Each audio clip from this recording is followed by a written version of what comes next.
My name is Brielle Carter. I'm 31 years old, and until 3 months ago, I thought kindness was my greatest strength. Turns out to the wrong person, it's just an invitation to be used. It was a Wednesday afternoon, the kind that hums with routine. I was at my desk reviewing quarterly reports, half listening to the steady rhythm of keyboards around me when my phone buzzed. I smiled when I saw the name Matthew. My boyfriend of 2.5 years. We'd been living together for 8 months. He usually texted to ask what I wanted for dinner or send a dumb meme. But the preview line froze me before I even opened it. "We need to talk. You are too kind. Kind girls get stepped on. I need someone ruthless."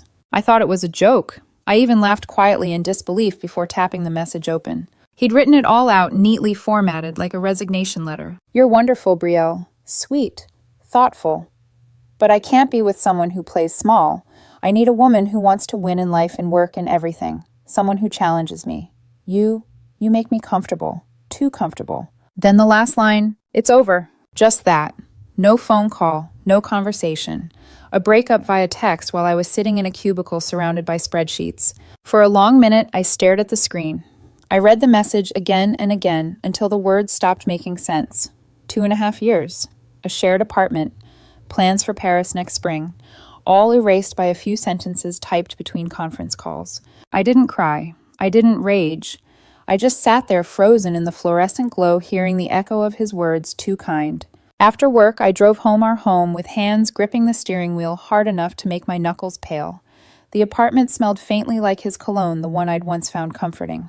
Now it made the air feel heavy. I started packing his things, quietly, methodically, folded his suits, unplugged his chargers, slid his grooming kits into a box. I didn't rush. I wanted the motion to mean something, to prove I could move without falling apart. When I reached for his planner, something slipped out from between the pages, a sleek white business card. Danielle Mercer, pharmaceutical entrepreneur. There were notes scribbled beneath follow-up next week cocktails, little hearts dotting the margins. Of course. 3 weeks ago, he'd gone to a networking event. I'd stayed home to finish a report he said was too boring for him to sit through. So this was his ruthless woman. I sat on the edge of the bed, holding that card, the irony stinging deeper than the betrayal. He left me for someone who fit his idea of a winner. Maybe she had sharper elbows, louder laughter, hungrier eyes. Maybe that was what he wanted, the thrill of chaos disguised as confidence. I placed the card on his box of belongings. Then I wrote a single message back. "You're right. I'll have your things ready by Friday." He responded instantly. "Wait, that's it. No fighting for us." My fingers trembled, but I typed anyway. "You said kind girls get stepped on. Why would I prove you wrong?" Then I turned off my phone. That night, I couldn't sleep. Every sound, the ticking clock, the hum of the fridge seemed to mock me. I replayed our years together, the late-night grocery runs, his hand on my knee, during long drives, the way he'd talk about someday. All of it dissolved into a single truth: he'd mistaken gentleness for weakness. By morning, the ache had hardened into something steadier. Focus. I stood before the mirror, tying my hair back, eyes still swollen from exhaustion. "You wanted a ruthless woman," I whispered to my reflection. "Congratulations, you made one." At work, I walked straight into Tom's office, my boss. He looked up from his laptop, startled. "Brielle." "Everything okay?" "No," I said. "Not yet, but it will be. I'm applying for the senior director position." I've been handling half of Davidson's workload since his surgery, plus my own. I deserve it. He blinked, stunned. I'd never spoken that directly. "I didn't realize you were interested," he stammered. "I've been interested. I just stopped waiting to be noticed." By the afternoon, HR called. Promotion approved. 40% salary increase. Corner office. I walked out of the meeting with shaking hands and a strange calm, not revenge relief. 2 weeks later, Matthew came to pick up his things. He looked smaller, somehow thinner. The charm that used to draw rooms toward him had dulled. He lingered in the doorway. "Brielle, can we talk?" "No. Please." "Danielle," I cut him off. "Let me guess.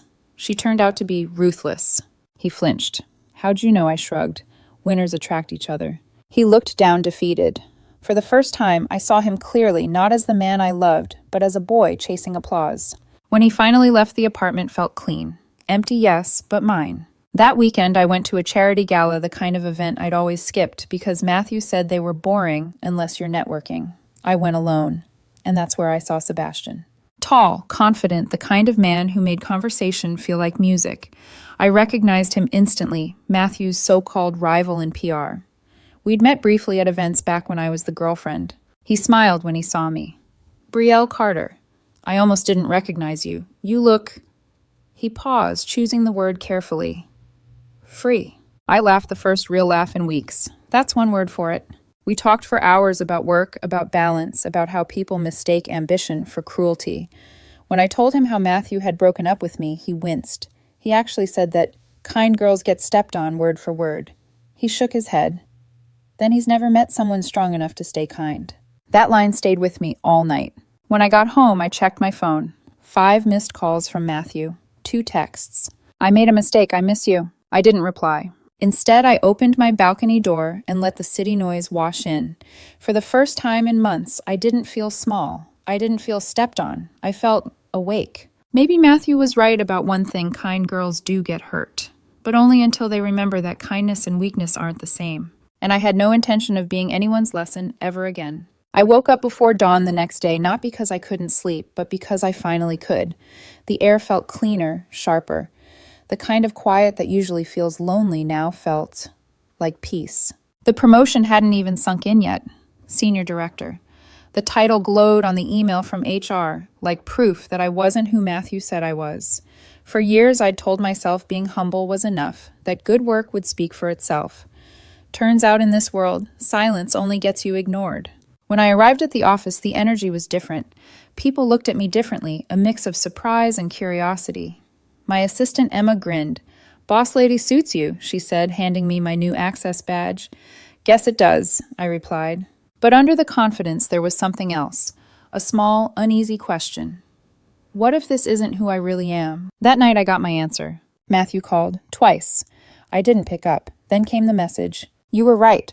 Danielle wasn't who I thought she was. She's been arrested. Please, can we talk?" I stared at it for a long time. Arrested, I searched her name. Dozens of articles popped up. Pharmaceutical entrepreneur caught selling counterfeit medication. Her mugshot, cold, tired eyes. I almost felt sorry for her. Almost. I didn't reply. Instead, I set my phone face down and went for a run. It was something I used to do every morning before Matthew said I looked too serious when I ran, like I was competing with myself. Maybe I was, and maybe that was the point. I ran until the world blurred, until the anger burned off and left behind something steadier purpose. That weekend, Emma convinced me to attend a charity gala she was volunteering for. Networking opportunity, she teased, echoing Matthew's old favorite phrase. I almost declined. Then I remembered the way I used to shrink to fit other people's comfort zones. I went. The venue was a converted library chandelier string quartet people, sipping wine while pretending to care about literacy programs. I stood near the back, sipping water, when I heard a familiar voice. Brielle Carter in the flesh. I turned startled, and there he was, Sebastian Hale. Tall, composed, that subtle charisma that doesn't demand attention, but earns it. Matthew used to talk about him constantly, always with a thin smile. Sebastian's everyone's favorite. Too polished. Too fake. But looking at him now, there was nothing fake. Just calm confidence. "I didn't expect to see you here," I said. He smiled. "You didn't seem like the type to miss a good cause." I laughed softly. "Guess I'm full of surprises lately." We talked for nearly an hour. About work life, the strange emptiness that comes after shedding someone who once felt permanent. He didn't ask about Matthew directly, but when I mentioned the breakup, his expression shifted, thoughtful, not judgmental. "I heard he left the agency," Sebastian said carefully. "Yeah. For someone who promised to climb higher, he fell fast." Sebastian tilted his head. "That's the thing about people who confuse ambition with cruelty. They don't climb, they claw.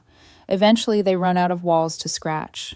I didn't realize I'd been holding my breath until I exhaled, a quiet laugh slipping out. "You're good at metaphors. Occupational hazard," he said. "I write a lot of client speeches." He paused, eyes warm. "You look better without him." That line caught me off guard, not flirtatious, just sincere. I didn't know what to say. "Thank you," I managed. When I left the gala, my phone buzzed again. Another message from Matthew. "You're seeing him, aren't you, Sophia's golden boy? You couldn't wait." I didn't even dignify it with a response. Instead, I blocked his number. Over the next few weeks, my world began to shift. Not in grand gestures, just subtle, steady ways. Morning coffee tasted better when I made it for myself. My office door felt like a small victory every time I walked through it. And Sebastian, he kept showing up, not in intrusive ways. A friendly email here, a call to ask my opinion on a project there. We started meeting for coffee on Sundays, half business, half not. He listened when I talked. Not the polite, distracted listening I was used to, but the kind that made me feel heard, seen. One Sunday, as we walked through the park, he said something that stuck. You know you're not kind because you're weak. You're kind because you're strong enough to stay decent in a world that rewards cruelty. That's rare. I smiled, but inside something cracked open, relief mixed with fear. Because I'd spent so long trying to prove I wasn't soft that I'd almost forgotten why I was kind in the first place. For the first time, I realized I didn't want revenge. I wanted renewal. Still, not everyone was ready for my transformation. My colleague Jason joked at lunch. Since the promotion, you've got more edge. What happened, leadership training or heartbreak? I smiled. Both. One taught me to stand up. The other taught me not to kneel. By mid-February, the company newsletter announced my promotion publicly. The photo of me, confident smiling, made its way through LinkedIn. It didn't take long for Matthew to see it. He created a fake account to comment, "Amazing what heartbreak can do. Some people only rise when they've got someone to step on." I deleted it without a word. Later that night, Sebastian texted me a screenshot of the same post. "Ignore him. He's digging his own grave." "I know," I replied. "Still, if you ever want a distraction, there's a charity auction next week. I could use some company." I hesitated for half a second, then I typed, "Only if there's good wine." "Always," he wrote back. That was the night I realized my story wasn't about revenge at all. It was about finally choosing me. Because sometimes the best way to win is to stop playing their game entirely. If you had told me a few months ago that I'd be attending Fashion Week on the arm of Sebastian Hale, the man my ex once called his professional nemesis, I'd have laughed. Or cried. Probably both. But life has a way of handing you irony wrapped in elegance. Sebastian and I had grown close in that quiet, organic way that feels both inevitable and surprising. Coffee had turned into lunches, into late-night strategy talks that sometimes drifted into personal confessions. He never pushed, never performed. He just stayed, steady, patient. So when he invited me to the fashion preview event, strictly business, he'd teased, I hesitated only a moment before saying yes. The venue shimmered with glass and noise cameras, flashing perfume thick in the air. Models floated down the runway like visions. I was wearing a deep emerald dress, the kind I never would have dared to wear before. It wasn't to impress anyone. It was armor soft, but strong. Sebastian leaned in as we took our seats. "You look like someone who knows she belongs here." I smirked. "That's because I finally do." And then, as if summoned by fate's cruel sense of humor, Matthew. He appeared across the room, champagne glass in hand, laughing too loudly. But beneath the performance, I saw it, the twitch in his jaw, the flicker of recognition as his eyes locked on me. Then on Sebastian. He froze. For a second, the noise of the room dimmed. I could almost hear the crack forming behind his smile. He started walking toward us. I felt Sebastian's subtle shift beside me, protective but calm.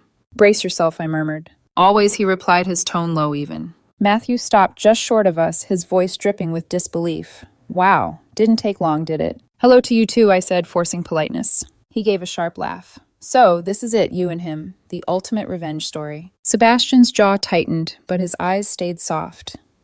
Revenge. That implies we care enough to keep score. Matthew's smile faltered. "You always did love moral superiority, didn't you, Sebastian?" "I prefer peace of mind," Sebastian replied evenly. I reached for my glass unbothered. "You should try it sometime." The tension was magnetic, the kind that drew attention. Conversations around us slowed, people were watching. Cameras flashed discreetly. Matthew's mask cracked completely. "You think you've won, Brielle, dating my rival, making me look like the fool?" I stood meeting his height, steady and cool. "I don't need to make you look like anything, Matthew. You're doing that just fine on your own." His voice rose. "You'll regret this, both of you." "Matthew," I said softly. "The only regret I have is not realizing sooner that some people only feel alive when they're competing." Security had started to drift closer, subtle alert. The PR manager of the event, clearly mortified, whispered something into her headset. Sebastian gently touched my arm. "Let's step outside." We walked toward the balcony as murmurs followed. The night air hit like clarity, cool, sharp, honest. I exhaled slowly. That went about as well as expected. Sebastian chuckled quietly. "He's unraveling. The worst thing you can do to someone like that is stay calm." Then I must have just ruined his night, probably his month. We laughed not out of cruelty, but disbelief. There was something liberating in realizing I didn't need to fight anymore. The truth did that for me. Inside, through the glass doors, I could see Matthew being ushered away by a nervous intern. His shoulders were tense, his mouth moving fast, probably blaming someone, anyone. The man who once thrived on appearances now looked like a shadow of himself under the harsh white lights. "Doesn't it bother you?" Sebastian asked quietly. "What?" "That he's going to turn this into a story where he's the victim. I thought about it. It used to. Now I just feel sorry for him. When your self-worth depends on winning, every moment feels like losing." He nodded. "You know, there's something poetic about it.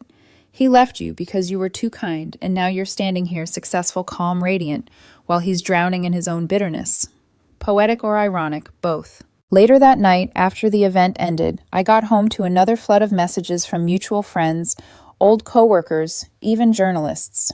"Was that really your ex causing a scene at the show, girl? You handled that like a queen." I didn't reply to any of them.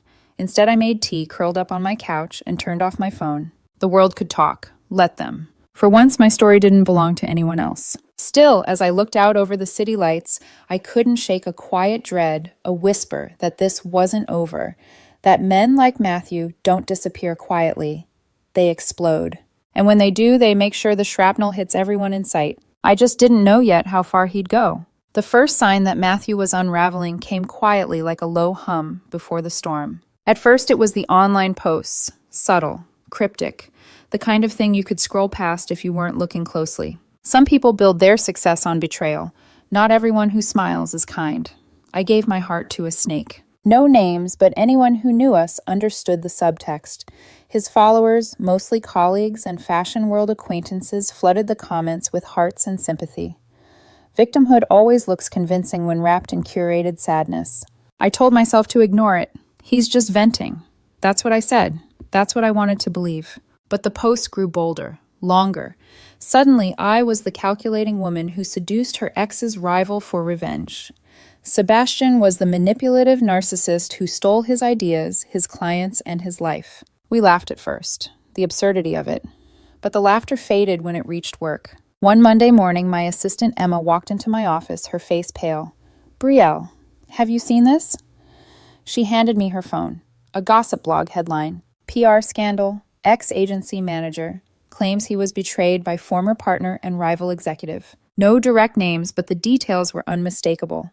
The timeline, the industry, the rival executive. I stared at the screen until the words blurred. Sebastian was calmer than I was when he came by that evening. "We'll handle it," he said, pouring wine, like we weren't reading our reputations burn online. "How?" "By not feeding it. He's waiting for a reaction." I rubbed my temples. "You're too calm."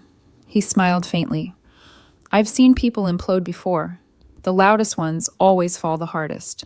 But the implosion came faster than either of us expected. 3 days later, security called from the front desk at my building. "Ms. Carter, there's a man here. Says he's your fiancé." The word hit like a punch. My what? He's insisting. Should we call the police? My voice came out colder than I felt. "I'll come down." The lobby lights were unforgiving, bright, sterile, exposing everything. Matthew stood near the reception desk, eyes wild, suit wrinkled, tie half undone.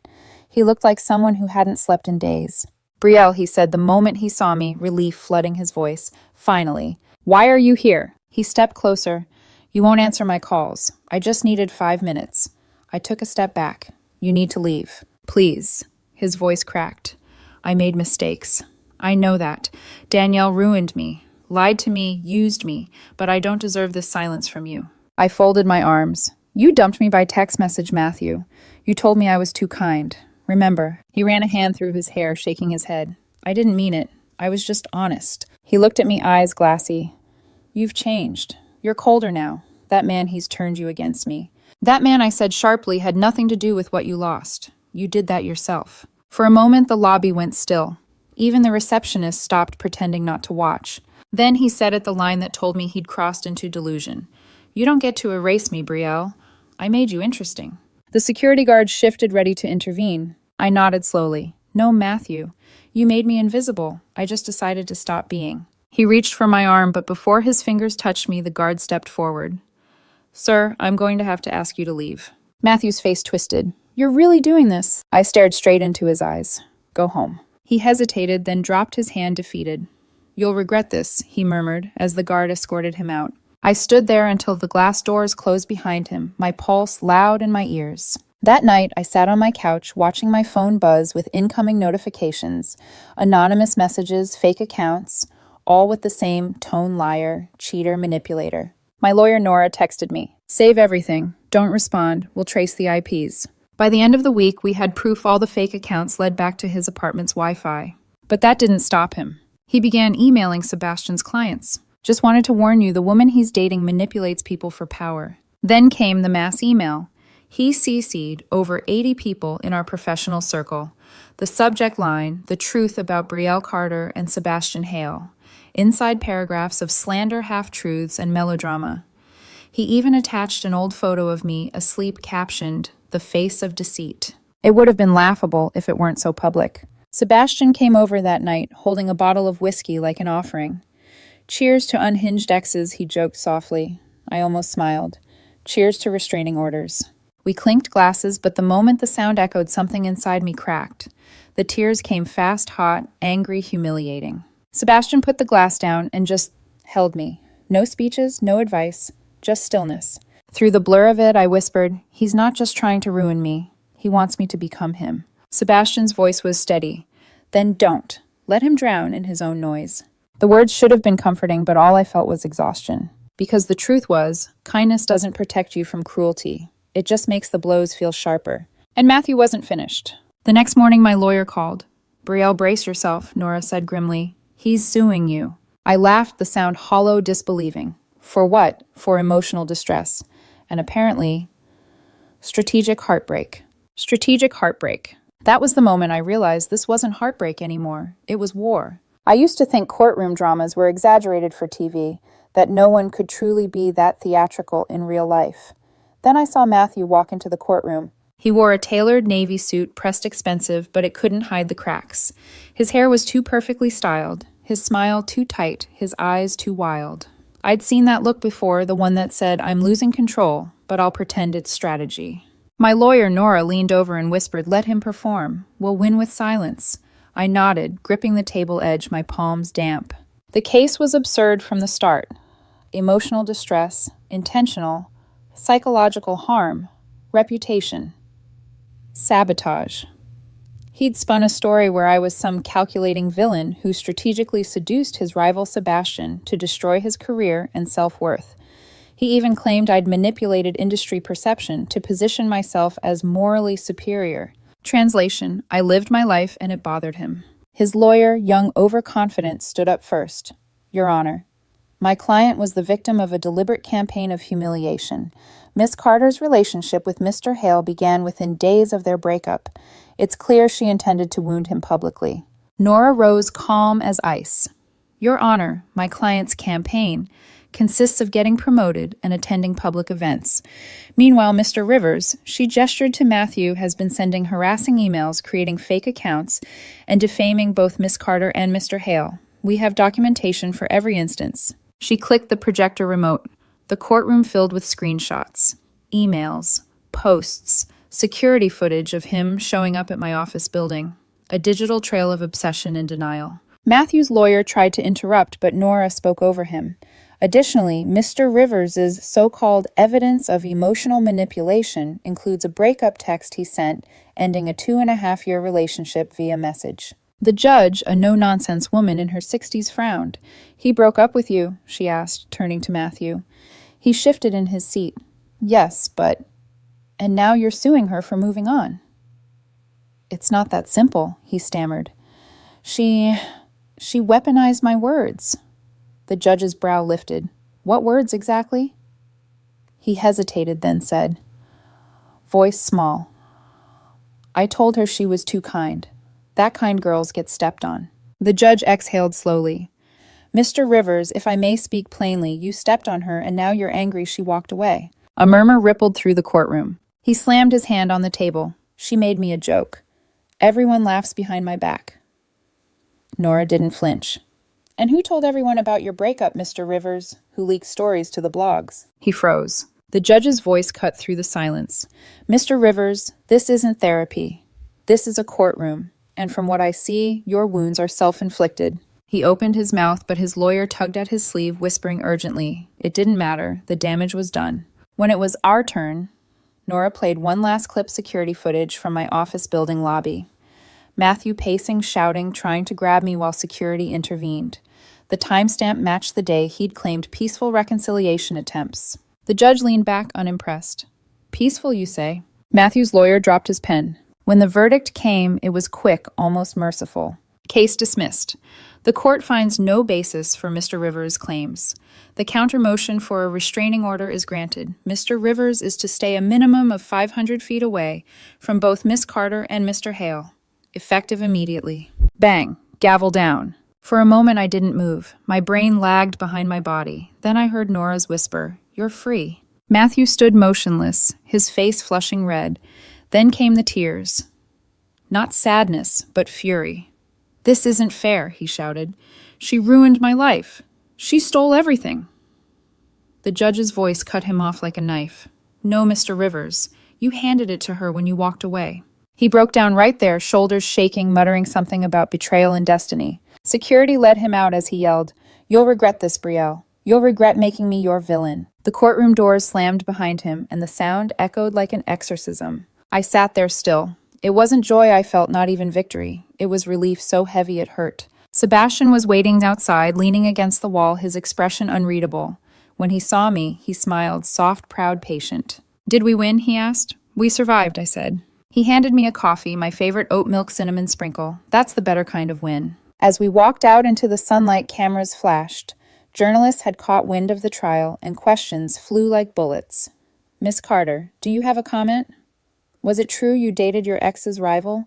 Do you regret anything?" I stopped, turned slightly toward them, and said calmly, "Only that I ever apologize for being kind." The headlines wrote themselves. "Kind woman wins lawsuit against bitter ex. PR manager's lawsuit.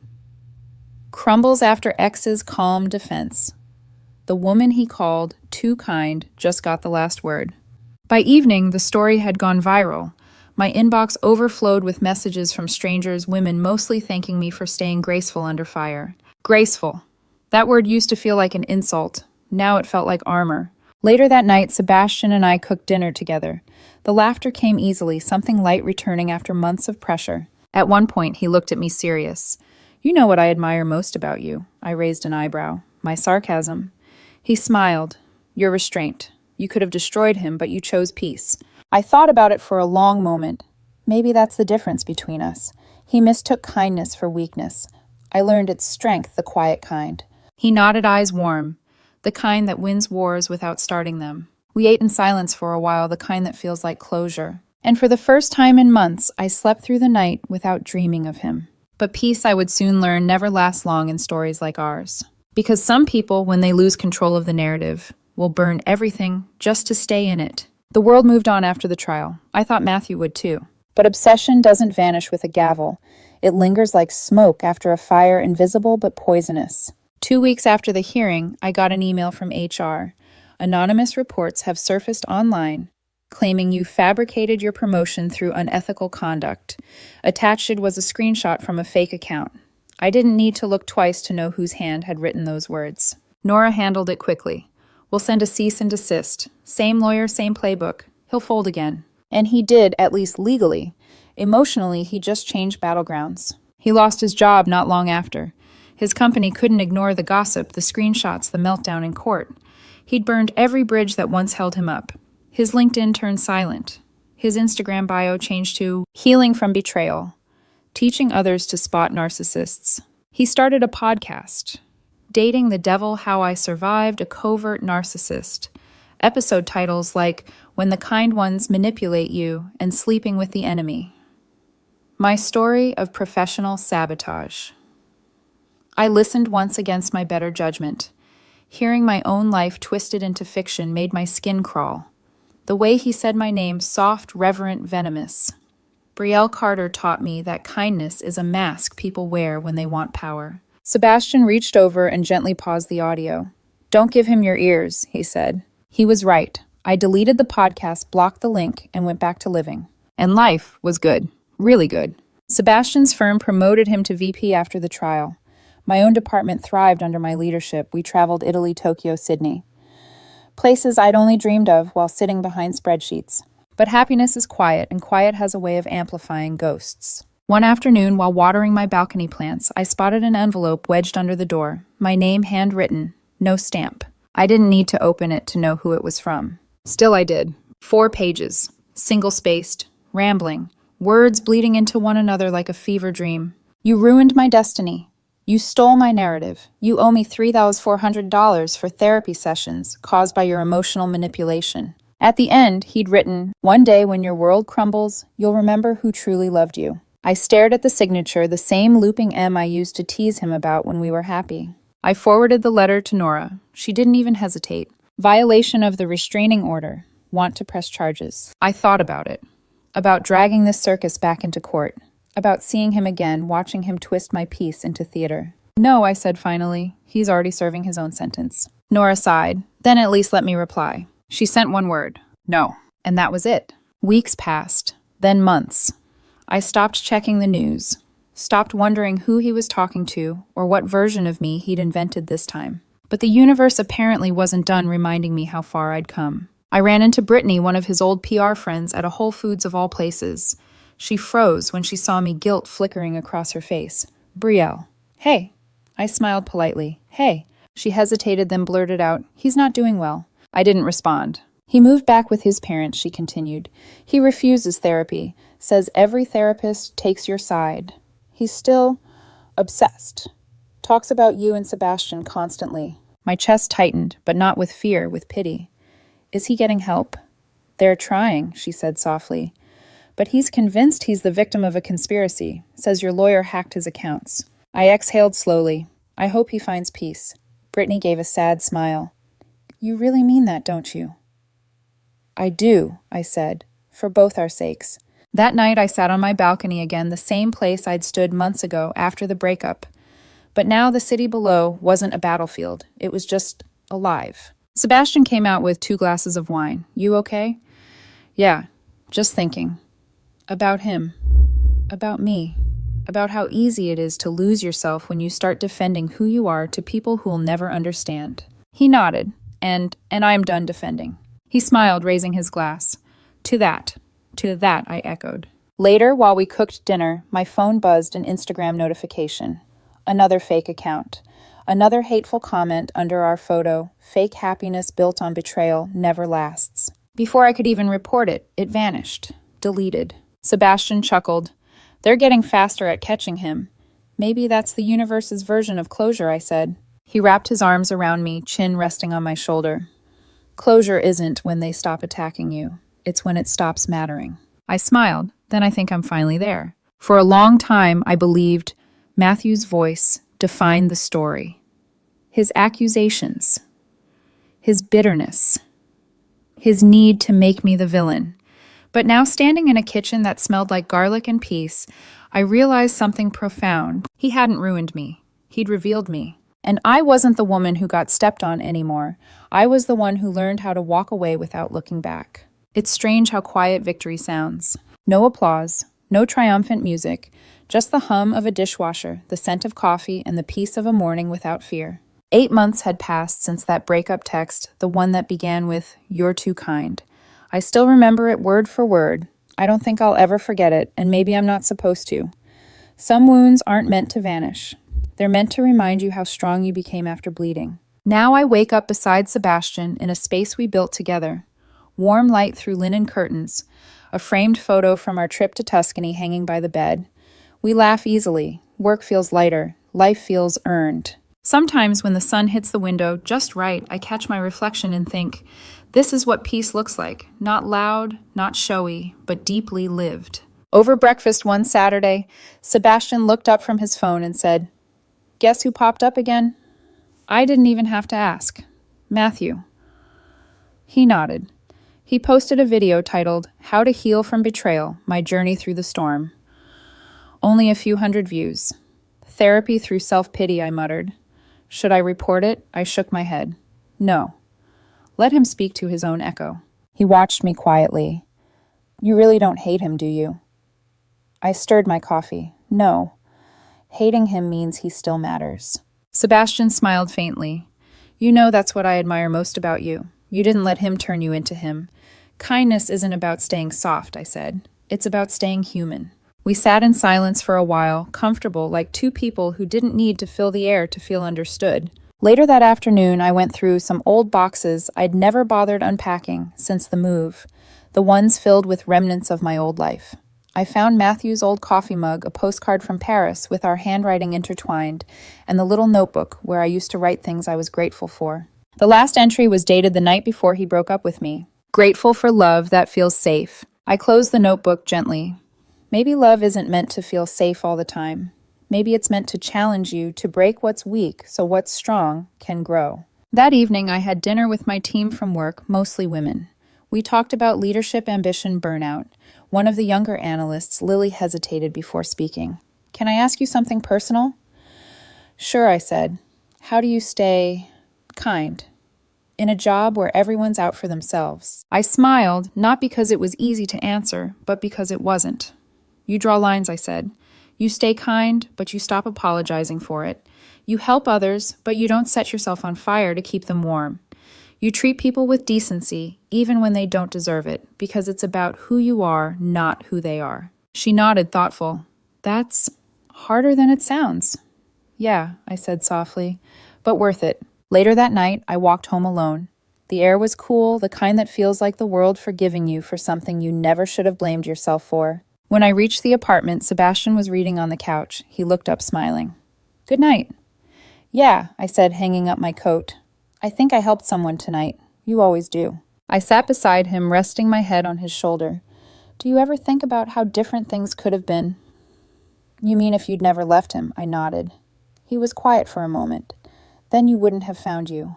And maybe that was it. The real ending. Not the lawsuit, not the public humiliation, not even the victory. Just the simple, quiet truth that I had found myself underneath the noise, the chaos, the stories others told about me. As I drifted to sleep later, the city lights blinked softly through the window. I thought about the woman I used to be, the one who thought kindness meant shrinking, who mistook silence for grace and people-pleasing for love. If I could speak to her now, I'd tell her this. They will call you too kind, too forgiving, too soft. But the world needs women who stay gentle and still refuse to be broken. Be kind, but don't be quiet. Be strong, but don't be cruel. Win not because they doubted you, but because you finally stopped doubting yourself. The next morning, over coffee, Sebastian asked, Do you think he'll ever move on? I looked out at the sunrise streaks of gold breaking through the gray. Maybe, I said. But even if he doesn't, I already have. He smiled, reaching across the table. So what's next for you, Ms. Senior Director? I grinned. Kindness. But this time on my terms. Voiceover, final monologue. He said kind girls get stepped on. Maybe he was right. Until one stood up. He said I was too kind to win, so I stopped playing his game and started living mine. Kindness isn't weakness. It's just not for people who confuse gentleness with